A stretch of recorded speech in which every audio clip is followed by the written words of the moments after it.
With regards to Tesla, your views, why Tesla versus the others?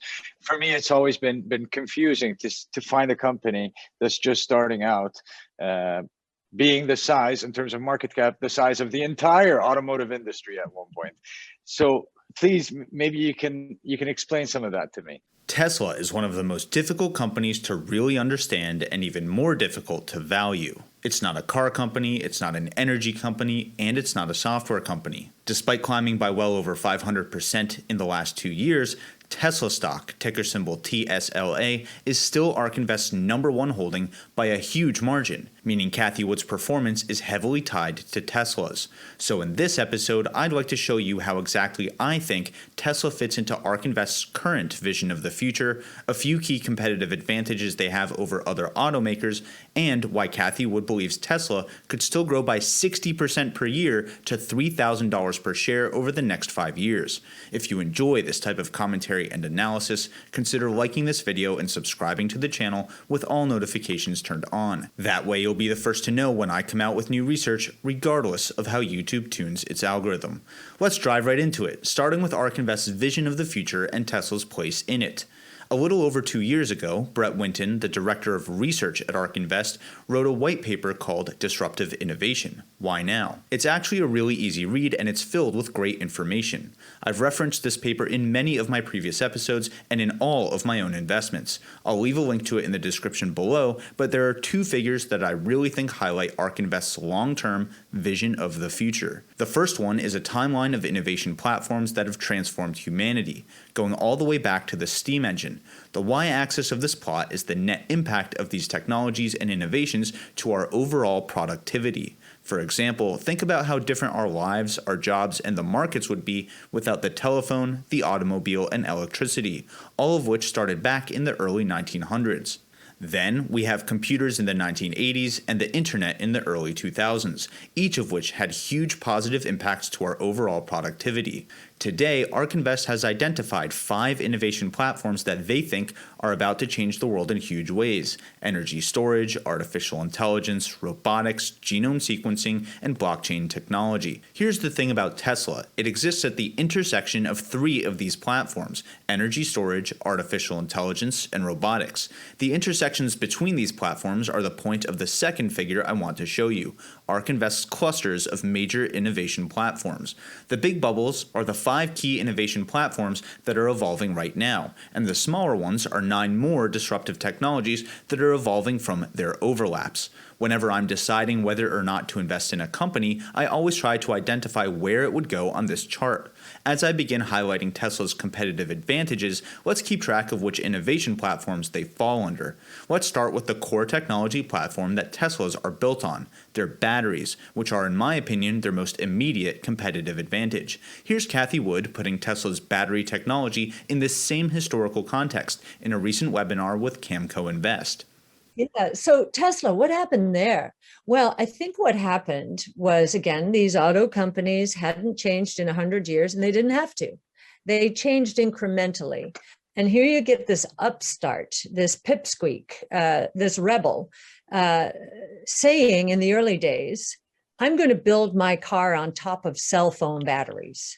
And mind you, cell phone batteries were blowing up on planes and were banned, right? So the auto industry laughed at him and auto analysts laughed at him. And we took what he was doing and said, okay, let's see if we can figure out what the heck he's talking about here. And this comes down to that learning curve and cost decline, which is all important in innovation. What he effectively was doing is he was taking a technology that had been riding down a cost curve for years. It's called the consumer electronics industry. Think cell phones and laptops and, anything, any electric device. And he basically said, I am going to build this car on top of a cost curve that has been falling for years, and I'm going to accelerate that decline with a new use case. And so that's what he did. He, with cylindrical batteries, lined the bottom of the car whereas most other auto manufacturers, their form factor and their batteries were very different. Lithium ion pouch batteries, which were at a much higher cost point. So we mapped out those two cost curves and we said, okay, when will the traditional auto manufacturers with their battery technology become competitive with Tesla's? And we thought that was going to be in the early 20s, but because of the innovation around the battery pack system that Elon putting silicon inside the anode of the battery and experimenting with other chemistries, we believe Tesla is still 3 years ahead of the traditional auto industry. So that's the historical context for how and why Tesla's cylindrical battery architecture, which is the kind found in consumer electronics, is so different from the lithium-ion pouch batteries found in more traditional automobiles. In terms of battery architecture, Tesla is moving away from battery packs and moving toward using batteries as part of the car's structure, kind of like how modern aircraft wings aren't actually just wings, but wing-shaped fuel tanks. Fuel literally fills the entire wing of an airplane, maximizing the amount of fuel it can hold and minimizing the amount of metal that's doing nothing but adding weight. On top of that, the actual batteries themselves are getting better. There's a sweet spot in battery cell diameter between lowering cost and increasing range. So Tesla is building their new cells in that sweet spot. Their latest battery cells are called the 4680s because they have a 46mm outer diameter and an 80mm height. The problem with bigger batteries is that electrons have to travel further to get to the exit, which is called the tab. So Tesla came up with a new tabless design that changes how electrons reach this exit. This design is also simpler and has fewer parts, making it cheaper to make. By the way, this tabless design addresses another common complaint that drivers of internal combustion engines have about switching to electric. Charging time goes from this to this, because the electrons can take the same shorter path into the battery as they would flowing out of it. This is a huge deal for power draw. Like Cathie Wood mentioned, there's also important advancements being made in the battery chemistry itself. For example, Tesla is adding in raw silicon and a polymer coating, which allows batteries to expand a bit without failing and increases the range by up to 20%. And of course, since they're in control of their battery chemistry, Tesla can separate batteries by application and make the most of their resources. They can use more nickel for high power applications like moving a lot of mass. They can use manganese with nickel to increase range for premium vehicles and have lithium iron batteries for the cars where cycle life matters more than range, like in Tesla's power packs and in the small cars designed for urban areas. This is a huge advantage of Tesla being so tightly vertically integrated, and that leads us right into their second competitive advantage, which might also be their most long-term advantage, Tesla's Gigafactories, which are the machines that build the machines. In my opinion, Tesla is a world leader in robotics and automation, which allows them to rapidly iterate on machines and manufacturing processes to squeeze the most out of every resource they have. Here's a quick clip from Tesla's most recent Battery Day presentation, which I feel really showcases how Elon Musk and the team at Tesla think about extending their competitive advantages in manufacturing in the decades to come. We'll probably be on machine revision 6 or 7 by the time we do large-scale production. The rate at which the machines are being improved is extremely rapid, like literally every 3 or 4 months is a new rev. The key to a high-performing assembly line is accomplishing processes while in motion, continuous motion, and thinking of the line as a highway, max velocity down the highway, no start and stop, no city driving. And together with our internal design team that makes this equipment and designs this equipment, we coupled thinking about how to make the best cell with thinking about how to make the best equipment so that we could accomplish the fastest parts per minute rates on all of these tools. And through all of that development, we were able to get to the point where we can implement assembly lines, one line, 20 gigawatt hours, 7 times increase in output per line. If you break the factory down into cubic meter sections and say, or smaller, it could be like 1 liter sections, and say, is a majority of this volume doing useful work? You would be astounded at how bad most factories are. They're like maybe 2 or 3%, including our factory in Fremont. So I think it is possible to get to at least 10 times that volumetric efficiency. So more like 30% ish, maybe more, and be 10x better, which means the factory can be 10 times smaller. And then the other thing is how fast are things going? Like if a factory that's moving at say twice the speed of another factory is equivalent to 2 factories basically. And the company that will be successful is the company that with one factory can accomplish what other companies take 2 or 3 or 4 factories to do. If you haven't seen Tesla's whole Battery Day presentation, I'll leave a link to it in the top right-hand corner of your screen right now and in the description below as well.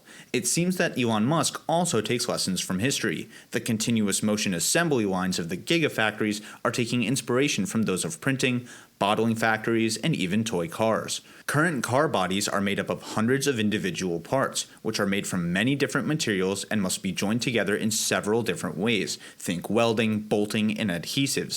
Tesla is going to use 2 castings for the front and rear underbody sections and connect them with the structural battery pack I mentioned earlier. To make these gigacastings happen, Tesla has to create their own aluminum alloy that doesn't need heat treatment to be strong. The final result of building the car with these gigacastings and connecting them with a structural battery pack is that Teslas could be up to 10% lighter and gain 14% increased range. Just to be clear, 14% on a 300-mile range is an extra 42 miles per charge. If Tesla's competitors don't start doing this themselves, they'll need to find another way to make up that 14% range gap. It's a huge differentiator.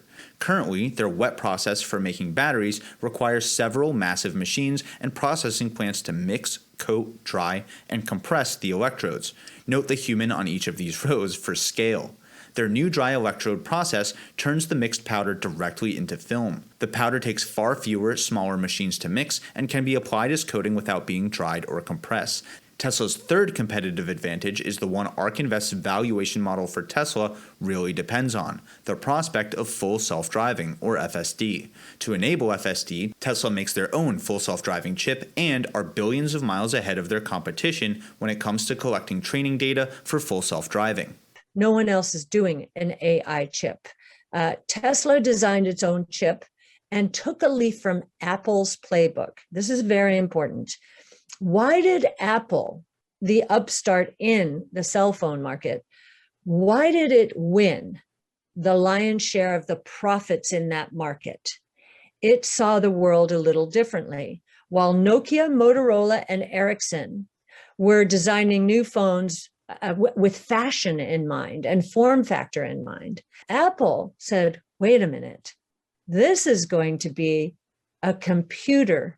Consumers will be able to, and businesses will be able to access the internet through a smartphone. No one was thinking that in 2007 or 08. It designed its own chip, and it's taken the lion's share of the profits. Same thing with Tesla. Designed its own chip. No one else has done it. And then beyond that, the third barrier to entry is the amount of data it has accumulated with the robots riding around the roads. My Model 3 is one of them. They get data all day, every day. I'm recording this one night before version 9 of Tesla's full self-driving autopilot beta will be made available to early testers via an over-the-air update, according to tweets by Elon Musk. Beta 9 is the first version of Tesla's vision-only system, meaning the cars will no longer rely on radar to drive themselves.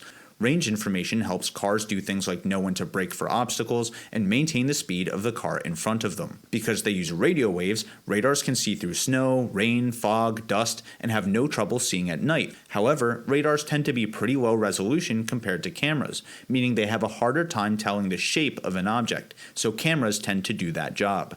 Radars can also have a lot of false detections, which can cause issues like phantom braking when the car tries to stop you from hitting something that isn't really there. So removing radars means removing all of the benefits of all-weather detection and all of the drawbacks of trying to clean up, combine, and make sense of noisy radar data in real time. The magic here is that Tesla already has radar data alongside all of the billions of miles of camera data for their fleet so far, so they can use that to help train their vision-only version of FSD to do better depth detection. Andrej Karpathy is the senior director of AI at Tesla, where he leads the computer vision team for autopilot. Here's a quick clip where he talks about how to extract depth information from camera data, as well as using radar data to help train a vision-only AI. How you can arrive at depth perception from vision alone. So here's a video of a Tesla. So these are our cameras, our sensing, and we're looking at all, I'm only showing the main camera, but all the cameras are turned on, the 8 cameras of the autopilot. And if you just have this 6-second clip, what you can do is you can stitch up this environment in 3D using multi-view stereo techniques. So So this is the 3D reconstruction of those 6 seconds of that car driving through that path. And you can see that this information is very well recoverable from just videos. So it's remarkable. All that information is really there in the sensor, and just a matter of extracting it. The other project that I want to briefly talk about is we use the forward-facing radar, which is shown in blue, and that radar is looking out and measuring depths of objects, and we use that radar to annotate what vision is seeing, the bounding boxes that come out of the neural networks. So instead of human annotators telling you, okay, this car in this bounding box is roughly 25 meters away, you can annotate that data much better using sensors. So you use sensor annotation. So as an example, radar is quite good at that distance. You can annotate that, and then you can train a neural network on it. And if you just have enough data of it, this neural network is very good at predicting those patterns. So here's an example of predictions of that. So in circles, I'm showing radar objects. And the cuboids that are coming out here are purely from vision. And the depth of those cuboids is learned via sensor annotation from the radar. So if this is working very well, then you would see that the circles in the top-down view would agree with the cuboids, and they do. And that's because neural networks are very competent at predicting depths. They can learn the different sizes of vehicles internally, and they know how big those vehicles are, and you can actually derive depth from that quite accurately.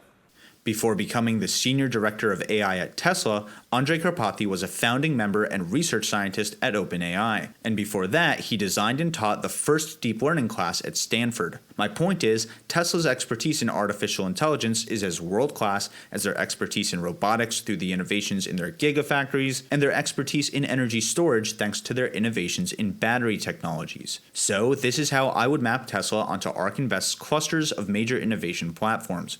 A good gut check is that Tesla sits at the top of ARKW, which focuses on artificial intelligence, and ARKQ, which focuses on autonomous vehicles, energy storage, robotics, and automation, all of which we've covered in this episode. The holy grail that sits at the overlap of these three innovation platforms is autonomous mobility, which in this case would be Tesla's Robotaxi network at scale. If Andrej Karpathy's team at Tesla can get full self-driving to work with vision only, it's because of the mountains of training data they have to train their AI, something none of Tesla's competitors have. So let's ask the big question. How likely is it that Tesla actually pulls this off first, and what would it mean for them if they do? There's a 50% shot that it gets autonomous right and does develop a commanding lead in the US, if not elsewhere. And we think autonomous taxi networks will submit to natural geographic monopolies. And so those who invest the most aggressively now in artificial intelligence, data collection, robotics expertise, software as a service expertise, and of course, battery technology, are going to be the winners. We think Tesla is the winner in the United States. That's our bet. We are taking a close look at cruise automation, which GM owns, Waymo, Google, and so forth.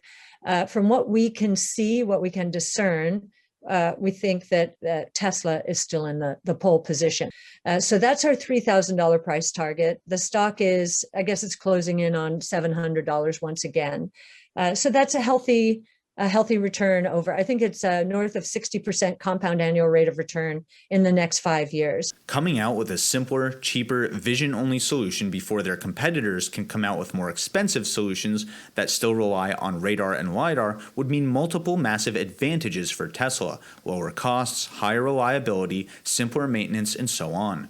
I hope this episode helped you understand Tesla's deep expertise and competitive advantages in energy storage, robotics, and artificial intelligence, which are three of ARK Invest's 5 major innovation platforms, as well as how Tesla's vision-only full self-driving solution could set them apart from the others. If it did, let me know by investing in the like button and subscribing to the channel with all notifications turned on. That's a great way to invest in the channel that invests in you. Until next time, this is ticker symbol U. My name is Alex, reminding you that the best investment you can make is in you.